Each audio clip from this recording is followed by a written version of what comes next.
كل أمة أجل ولكل أمة أجل فإذا جاء أجلهم لا يستأخرون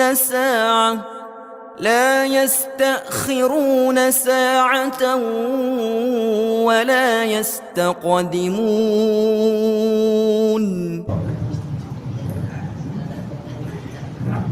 Baik Bapak Ibu yang dirahmati Allah Subhanahu wa Ta'ala, terima kasih kepada pengatur acara atau MC. Sebelum menyampaikan materi, izinkanlah untuk menyampaikan mengenang dulu almarhum sedikit saja. Yang saya kenal almarhum Ahmad Darullah itu sebagai kita di jamaah di komplek. Beliau itu adalah sebenarnya secara langsung tidak langsung penggerak dakwah, karena beliau selain di Masjid Baitur Rahman, selain sebagai khatib, kemudian di majelis taklim ibu-ibu dan juga di acara kopi morning, itu beliau juga pergerakan dakwah juga di luar Masjid Baitur Rahman.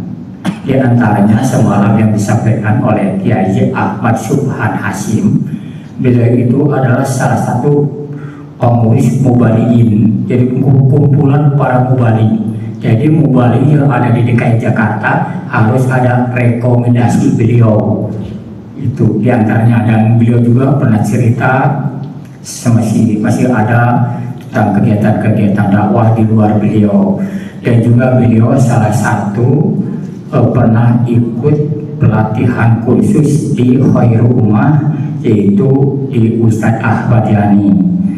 Nah, beliau mengutus dari Baitur Rahman untuk diikutsertakan sebagai kultum, yaitu pelatihan kultum Ramadan. Dan alhamdulillah beliau setelah mengikuti kultum Ramadan dari bidang keagamaan dengan Ustadz Manam, maka dari situlah beliau mulai dimasukkan untuk mengisi ceramah di Masjid Baitur Rahman, mulai dari khatib Jumat, memimpin imam, kemudian majelis ibu-ibu dan majelis kopi morning. Dan beliau juga adalah merupakan utusan dari Masjid Baitur Rahman, telah mengikuti imam bersana. Jadi beliau itu di Masjid Baitur Rahman adalah salah satu imam bersanad yang dikeluarkan oleh Dewan Masjid Indonesia. Ini ibu-ibu ya salah satunya. Dan beliau sudah mengikuti, alhamdulillah ada sertifikasinya dari DMI bahwa beliau adalah imam bersanad. Jadi dites, diuji bacaan-bacanya, akhirnya mendapatkan sertifikasi dari DMI imam bersanad.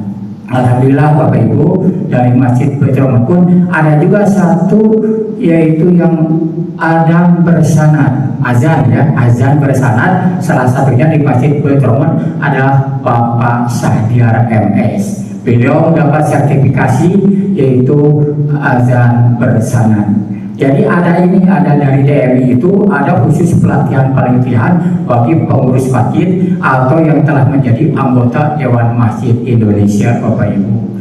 Nah, Bapak Ibu yang dirahmati Allah Subhanahu wa Ta'ala, pertemuan yang terakhir dengan beliau itu kalau beliau pas mau ke Baitur Rahman, atau saya suka ngejabri beliau, nanti ada agenda di luar halal bihalal. Nah, yang kedua, pertama itu halal bihalal di Al Ihsan Ustadz Ahmad Yani bersama istrinya.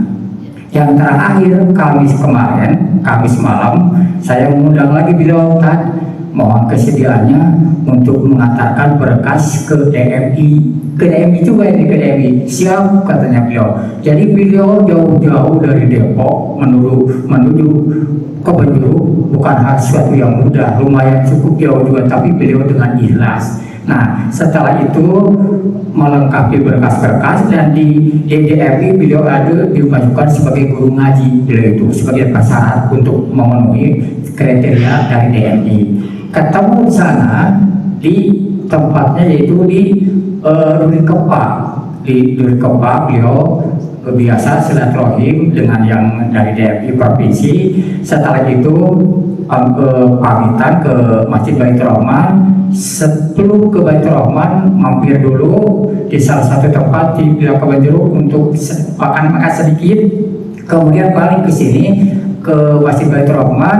Kemudian kita tidak keburu untuk melaksanakan sholat Isya berjamaah karena sudah bubar. Akhirnya saya berdua dengan beliau untuk melaksanakan sholat Isya berjamaah, beliau imam, saya makmum. Dari situ masuk ke dalam menyampaikan ada kekurangan berkas, dan setelah itu dia mohon pamit untuk pulang. Ternyata setelah pikir-pikir pulang, ternyata beliau pulang untuk selama-lamanya. Nah itu Bapak Ibu ya, ini mengenang beliau, mudah-mudahan dapat dijadikan cermin bagi kita semua yang masih sehat, yang masih ada. Maka kita harus bersiap-siap dengan apa yang namanya kematian, karena kematian tidak mengenal waktu, kapan, di mana, dan kapan kita akan dipanggil oleh Allah Subhanahu wa Ta'ala. Insya Allah semalam telah dibahas oleh Ustadz Kiai tentang mengenai kematian. Nanti juga oleh Kiai kita, Kiai Imam Toha, juga akan membahas rihlatul maut di depan ibu-ibu tentang kematian. Dipikir-pikir atau direnungkan, rihlatul maut itu rihlah, dari kata rihlah bahasa Indonesia itu bertamasya. Itu biasanya kalau berrihlah atau bertamasya itu misalnya rihlah ke Masjid Agung Bandung, rihlah ke Jonggol, rihlah ke Purwokerto, rihlah ke Yogyakarta. Tapi ini rihlah Ratul Maut. Nah, bagaimana ini perjalanan kita, hidup kita untuk menjemput dalam kematian? Tentu mungkin nanti akan lebih detailnya, lebih bahas. Rihlatul berarti bermasa kematian, artinya kita harus bersiap-siap untuk menuju kematian. Dengan apa kita bersiap-siap dengan kematian? Tentu dengan amal-amal soleh kita. Ada orang yang mengatakan sudah merindukan akan kematian. Ada juga wah, nanti kita apalagi berbicara tentang kematian, mungkin ada merinding bulu kita, kan mungkin belum siap kita untuk berhadapan atau bertemu dengan Allah Subhanahu wa Ta'ala, atau mungkin dalam ibadah kita masih bolong-bolong barangkali, karena di ibadahnya belum siap untuk dipanggil oleh Allah Subhanahu wa Ta'ala. Ada satu kisah, bukan kisah nyata, yaitu seperti Ustadz Yahya Waloni kalau tidak salah. Beliau itu salah satu pejuang Islam. Dulu pejuang Islam menegakkan kebenaran, cuma beliau sudah bagaimana di mana umat Islam, di mana untuk menegakkan kebenaran dan keadilan, beliau sampai berpikir, ya Allah, sudah saya ikhlas untuk dipanggil oleh Allah Subhanahu. Oleh karena itu ternyata doanya dikabul saat melaksanakan Fatih Jumat, beliau meninggalkan untuk selama-lamanya. Inilah Bapak Ibu yang dirahmati Allah Subhanahu wa Ta'ala tentang kematian. Mudah-mudahan mengingatkan saya pribadi dan kepada jamaah sekalian, mudah-mudahan di sisa waktu yang diberikan oleh Allah Subhanahu wa Ta'ala adanya nikmat sehat dan umur panjang, semoga kita dipanggil oleh Allah Subhanahu wa Ta'ala dalam keadaan husnul khatimah. Amin ya rabbal alamin. Baik Bapak Ibu yang dirahmati Allah Subhanahu wa Ta'ala, pada kesempatan pagi hari ini saya akan menyampaikan materi. Sebenarnya sudah disampaikan materi, namun agak sedikit pengembangannya materi minggu lalu sudah disampaikan. Kita Bismillahirrahmanirrahim. Assalamualaikum warahmatullahi wabarakatuh. Alhamdulillah, innal hamdalillahi nahmaduhu wa nasta'inu wa nastaghfiruh wa na'udzu billahi min syururi anfusina wa min sayyiati a'malina, may yahdihillahu fala mudhillalah wa may yudlilhu fala hadiyalah. Wa ashhadu an la ilaha illallah wahdahu la syarikalah wa ashhadu anna Muhammadan abduhu wa rasuluh. Allahumma sholli ala sayyidina Muhammad wa rasulkan nabiyil ummi wa ala alihi wa sahbihi ajmain.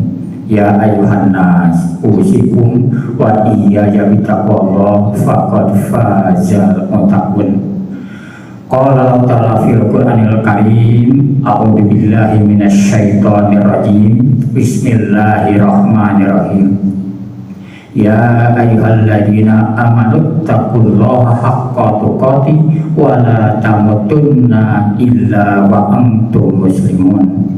Wa qala aidan wa sari'u ila maghfiratin mir rabbikum wa jannatin arduhas samawati wal ard uiddat lil muttaqin. Amma ba'du.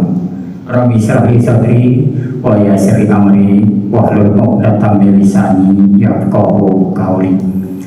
Yang terhormat Bapak Kyai Haji Muhammad Toha beserta Bapak Haji Sugayoto selaku pembina Yayasan Cahaya Baitur Rahman, dan juga Bapak Haji Abdul Manap selaku bidang keagamaan, dan juga keluarga dari Umi Hajah Ahmadiyah dan juga beserta istrinya ya dari Pak Ahmad Darullah. Alhamdulillah bisa hadir, Bu, dan juga Bapak Ibu yang tidak dapat kami sebutkan satu persatu, namun tidak mengurangi rasa hormat kami. Baik Bapak Ibu yang dirahmati Allah Subhanahu wa Ta'ala, pada kesempatan pagi hari ini mungkin saya tidak panjang lebar untuk menyampaikannya. Bila mana waktu bisa mencukupi, nanti akan disambung oleh Kyai Haji Muhammad Toha sebagaimana yang materi saya sampaikan. Bapak Ibu yang dirahmati Allah Subhanahu wa Ta'ala, ada 3 wasiat atau nasihat oleh Rasulullah Shallallahu Alaihi Wasallam. Nah, Bapak Ibu, Rasulullah Shallallahu Alaihi Wasallam beliau memiliki keutamaan sehingga beliau mendapat dianugerahi Jawami'ul Kalim. Apa itu Jawami'ul Kalim? Jawami'ul Kalim adalah perkataan atau pesan-pesan yang disampaikan oleh beliau Nabi Muhammad Shallallahu Alaihi Wasallam, baik di hadapan para sahabat maupun di hadapan kaum muslimin, itu penyampaiannya singkat-singkat saja. Jadi artinya singkat, padat, dan tepat sasaran. Dan audiennya pun, yang mendengarnya pun paham apa yang disampaikan oleh Rasulullah Shallallahu Alaihi Wasallam. Artinya penyampaian pesan-pesan itu tidak berputar-putar, pada titiknya ke situ tujuannya. Jadi artinya tidak berbelit-belit, tidak ribet. Jadi cuma cukup penyampaian dakwahnya itu, pesan-pesan itu singkat, padat, tepat sasaran untuk menyampaikan pesan-pesan dakwahnya. Nah, Bapak Ibu, kita dapat lihat dalam konteks sehari-hari ada ustadz yang menyampaikannya dalam tausiahnya. So ada yang panjang, pada titik pertemuannya ke situ gitu, sehingga banyak jamaah juga mungkin agak sedikit, mungkin ceramahnya panjang atau terlalu tekstual barangkali ya Ibu. Ada juga yang pendek sedikit tapi mengena gitu, sedikit padat tapi mengena ke audiennya. Seperti itu ya Bapak Ibu yang dirahmati Allah Subhanahu wa Ta'ala. Nah, Bapak Ibu yang dirahmati Allah Subhanahu wa Ta'ala, dari sekian banyak pesan-pesan yang Rasulullah sampaikan adalah ada 3 wasiat yang beliau sampaikan, sebagaimana yang diriwayatkan, yaitu di dalam sebuah hadis dari Abu Dar, kemudian dan Abu Abdurrahman Mu'az bin Jabal radhiyallahu anhu, Rasulullah Shallallahu Alaihi Wasallam bersabda yang artinya, bertakwalah kepada Allah dimanapun engkau berada, iringilah keburukan dengan kebaikan, niscaya kebaikan akan menghapuskannya. Pergaulilah manusia dengan akhlak yang baik. Inilah 3 pesan Rasulullah Shallallahu Alaihi Wasallam. Nah, Bapak Ibu yang dirahmati Allah Subhanahu Wa Taala, hadis yang mulia ini sangat penting bagi kita sebagai umat Islam atau di dalam agama Islam, yang harus kita miliki, yang harus kita ada dalam diri kita sebagai seorang muslim. Tadi sudah disampaikan bahwa yang pertama adalah bertakwa kepada Allah Subhanahu wa Ta'ala dimanapun berada. Jadi makna dari takwa tersebut dimanapun berada, jadi bukan hanya di Masjid Baitur Rahman, sholat rajin di Masjid Baitur Rahman, berjamaah juga ikut, sunnah juga ikut, dan kajian juga ikut. Pas begitu keluar, tidak ada lagi aktivitas rohaninya. Bukan seperti itu yang dimaksud dengan hadis. Jadi bertakwalah engkau dimanapun engkau berada, walaupun di pinggir orang, walaupun di daerah-daerah tempat lain, tetap kita istiqomah dengan amal-amal soleh kita. Nah, Bapak Ibu yang dirahmati Allah Subhanahu wa Ta'ala, dan juga sebagaimana kita ketahui bahwa takwa adalah itu menjalankan perintah Allah dan menjauhi segala larangannya. Apa yang diperintahkan oleh seperti sholat dianjurkan, ya kita melaksanakan sholat. Kemudian untuk dianjurkan oleh Allah melaksanakan puasa. Oleh Allah dianjurkan untuk melaksanakan ibadah haji bagi yang mampu. Dan juga banyak yang harus dijalankan oleh Allah Subhanahu wa Ta'ala kepada hambanya. Nah, begitupun dalam larangan-larangan Allah yang harus kita jauhi atau kita banyak, seperti minuman khamar, seperti ghibah, kemudian ada yang dilarang oleh aturan Allah Subhanahu wa Ta'ala. Itu yang harus diri dengan maksud takwa kepada Allah Subhanahu wa Ta'ala. Nah, Bapak Ibu yang dirahmati Allah, saking pentingnya takwa bahwa ada ayat yang tentang berkaitan dengan nasihat takwa. Ini nasihat takwa juga merupakan diterapkan dalam satu rukun khutbah, terutama rukun khutbah di hari Jumat. Itu kan para khotib bisa menyampaikan nasihat takwa. Di samping rukun yang lain seperti untuk memuji kepada Allah dan membacakan hamdalah, kemudian membaca sholawat, kemudian nasihat takwa, kemudian membaca salah satu ayat atau hadis dan mendoakan kaum muslimin. Inilah salah satu rukun khutbah. Di antaranya di dalam tadi adalah nasihat takwa kepada Allah Subhanahu wa Ta'ala. Bapak Ibu yang dirahmati Allah Subhanahu wa Ta'ala. Nah, berkaitan dengan yang pertama nasihat, yaitu bertakwa kepada Allah Subhanahu wa Ta'ala, kita sering mendengar yaitu tentang ayat terutama pada hari Jumat. Sebagaimana Allah Subhanahu wa Ta'ala berfirman di dalam Al-Qur'an surat Al-Imran ayat 102. A'udzu billahi minasyaitonir rajim. Bismillahirrahmanirrahim.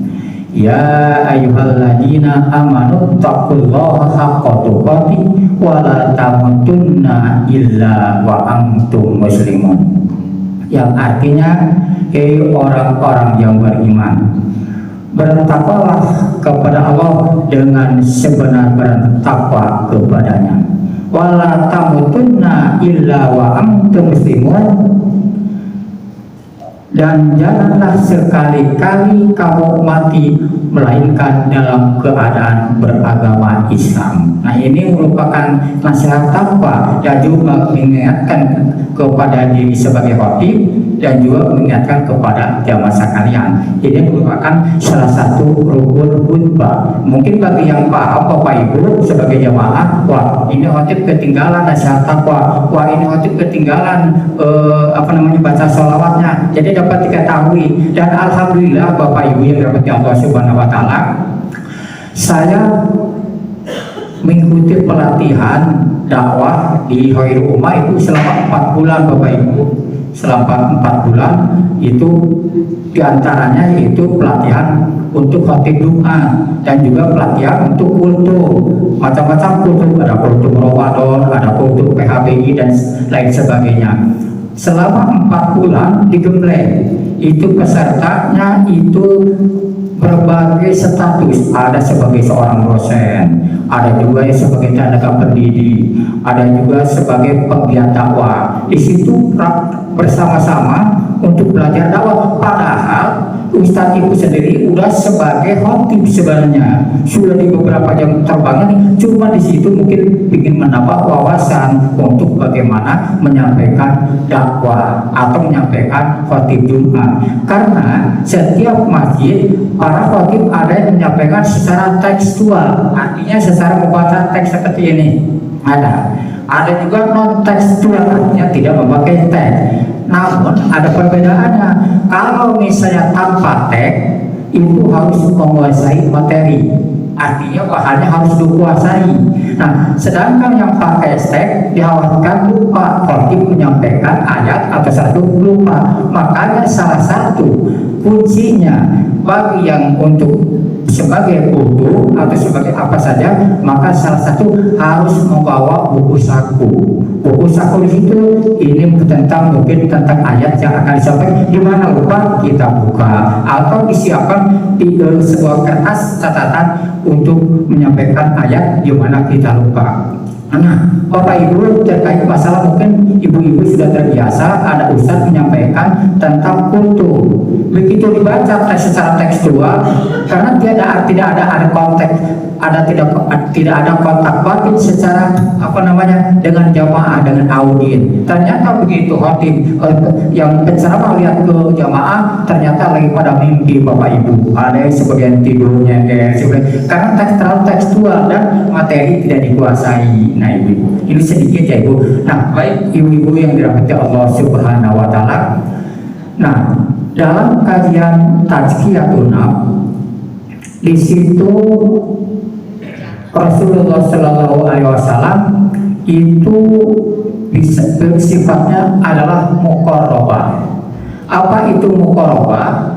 Muqarrabah menurut Ibnu Qayyim al-Jauziyah, bahwa muqarrabah adalah pengetahuan dan keyakinan hamba. Siapa hamba? Kita semua, kita sebagai salim, terhadap penglihatan dan pengawasan Allah Subhanahu wa Ta'ala terhadap perilaku kita, baik secara zahir maupun secara batinnya. Ini yang disebut muqarrabah. Jadi bahwa kita itu diawasi oleh Allah Subhanahu wa Ta'ala setiap gerak-gerik kita kemanapun berada. Oleh karena itu, berkaitan dengan kematian, dimanapun kita berada, tetap kita dalam keadaan bertakwa kepada Allah Subhanahu wa Ta'ala, dan juga dalam keadaan kita seperti mencari ilmu, hadir ke majelis taklim, kemudian ikut dalam keabaan yang lain. Itu adalah artinya untuk persiapan kita bila Allah menjemput kematian kepada kita. Nah, Bapak Ibu yang dirahmati Allah Subhanahu wa Ta'ala, adapun wasiat yang kedua yaitu adalah melakukan atau kebaikan. Sebagaimana di dalam hadis tadi, iringilah keburukan dengan kebaikan. Niscaya kebaikan akan menghapuskan. Apa maknanya? Jadi bahwa manusia tidak luput benar dan salah, sadar atau tidak sadar. Mungkin kita di dalam hati kita ada perasaan, atau hati kita dalam kalbu kita ada yang secara tidak sadar mungkin pernah di dalam menyakiti hati seseorang atau tetangga, atau mungkin kita pernah riba kepada orang lain, atau kita melakukan kesalahan-kesalahan baik secara lisan maupun secara dohir. Maka salah satu keburukan-keburukan tersebut, kesalahan-kesalahan tersebut, dosa-dosa tersebut iringi dengan kebaikan. Apa dengan kebaikan? Dengan melakukan amal-amal soleh kita. seperti untuk membaca Al-Quran, memperbanyak sedekah, qiyamul lail, sholat duha, ikut ke majelis taklim. Itu salah satu upaya untuk menghapus keburukan-keburukan di dalam diri kita. Karena kita tidak tahu secara tulisan, karena di dalam manusia itu ada penyakit. Penyakit apa? Mungkin penyakit ria, kemudian penyakit hasud, hasad dan lain sebagainya. Nah, itu diantaranya yang ada dalam diri kita. Oleh karena itu kita harus tetap mengiring kebaikan, yaitu mengiring dari keburukan menjadi kebaikan. Baik Bapak Ibu yang dirahmati Allah Subhanahu wa taala. Nah, adapun bahwa Rasulullah Shallallahu alaihi wasallam pernah bersabda di dalam satu hadis, sebaik-baik kalian adalah yang paling baik akhlaknya. Hadis riwayat Bukhari dan Muslim. Nah, jadi bahwa menurut hadis, sebaik di antara sekian banyak hamba yang bertebaran di muka bumi ini, di lingkungan itu, yang menurut beliau adalah yang paling baik akhlaknya. Artinya kepribadian itu, akhlaknya itu menunjukkan secara Islami. Bagaimana menghormati tetangga, bagaimana menghormati tamu, bagaimana dengan keluarga saling menghormat dan menghargai, bagaimana menghormati yang lebih tua, bagaimana menghormati yang lebih muda, bagaimana menghormati kepada anak-anak. Itu akhlak yang baik. Belum tentu Bapak Ibu orang yang berilmu belum tentu beradab, tapi orang yang beradab pasti berilmu. Kenapa? Karena banyak orang yang berilmu tapi tidak beradab. Banyak ibu-ibu dapat kita lihat orang yang berilmu tapi tidak sesuai dengan aturan Islam. Ada orang yang memakan riba dan lain sebagainya, ada yang mengambil hak orang lain tidak sesuai dengan syariat. Itu tapi berilmu tapi tidak beradab. Begitu pun dalam konteks kehidupan sehari-hari, bagaimana kita bermasyarakat dengan satu yang lainnya saling hormat menghormati, yaitu dengan adab. Bahwa adab adalah di atas ilmu. Baik ibu-ibu yang dirahmati Allah Subhanahu wa taala. Nah, oleh karena itu, karena kita tempat bersalah benar, karena tempat kita benar dan salah, oleh karena itu oleh Allah Subhanahu wa taala diaturkan agar bersegera ya ayuhan nas wasari'u bersegeralah kepada ampunan, sebagaimana di dalam Al-Quran, yaitu surah Al-Imran ayat 133. Allah Subhanahu wa taala berfirman, wasari'u ila magfiratum mir rabbikum wa jannatin arduhas samawati wal ard uiddat lil muttaqin. Yang artinya, dan bersegeralah kepada ampunan dari Tuhanmu, wa jannatin arduhas samawati wal ard, dari surga yang disediakan seluas langit dan bumi, uiddat lil muttaqin, yang disediakan bagi orang-orang yang bertakwa. Ini ayat familiar Bapak Ibu yang dirahmati Allah. Jadi kita jangan menunggu-nunggu, jangan menunda-nunda untuk bertobat kepada Allah Subhanahu wa taala. Jangan sampai begini ada kata, nanti saja saya akan bertobat setelah saya menjelang tua. Nanti saja saya akan berbanyak berbuat kebaikan setelah saya sukses dan kaya. Memang tidak tahu, bahwa umur kita tidak ada yang tahu. Belum sampai ke sana tapi sudah dipanggil oleh Allah Subhanahu wa taala. Jadi bersegeralah, berbuat kebaikan, baik berbuat kebaikan untuk sesama, saling tolong menolong, dan juga kebaikan untuk menolong agama Allah Subhanahu wa taala. Ibu-ibu yang dirahmati Allah Subhanahu wa taala, adapun wasiat yang ketiga, yang terakhir, yaitu adalah pergaulilah manusia dengan akhlak yang baik. Yang ketiga nasihatnya. Nah, Bapak Ibu, yang dimaksud dengan pergaulilah manusia dengan akhlak yang baik, maknanya adalah bahwa kita itu dalam hidup kita berinteraksi dengan satu yang lainnya, saling mengingatkan dalam hal kebaikan. Oleh karena itu, bagaimana kita bersosialisasi di masyarakat, baik di keluarga, lingkungan kecil, baik di masyarakat, dan lebih atas lagi. Jadi kita harus mengedepankan akhlak-akhlak yang baik. Jadi bagaimana kita bermasyarakat supaya tidak menyinggung perasaan orang lain. Ini tergantung kepada kolbu manusia atau akhlak-akhlak yang baik. Nah, bagaimana kita misalnya bertetangga dengan baik, bagaimana kita menghormati tamu yang baik, itu adalah menunjukkan bahwa akhlak kita.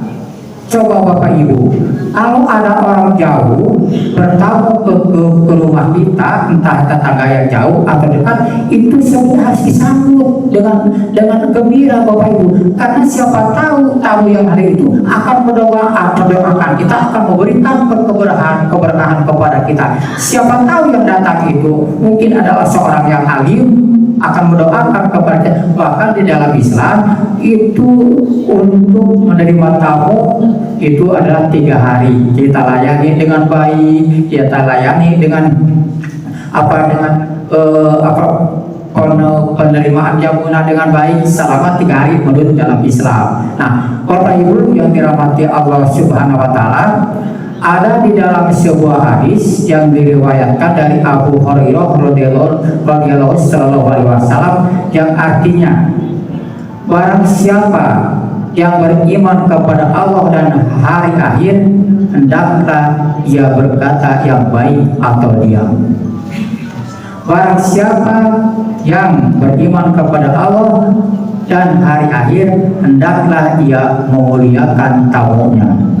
Dan barang siapa yang beriman kepada Allah dan hari akhir, hendaklah memuliakan tetangganya. Nah, ibu-ibu yang dirahmati Allah Subhanahu wa taala, jadi nasihat tadi kita berkata yang baik.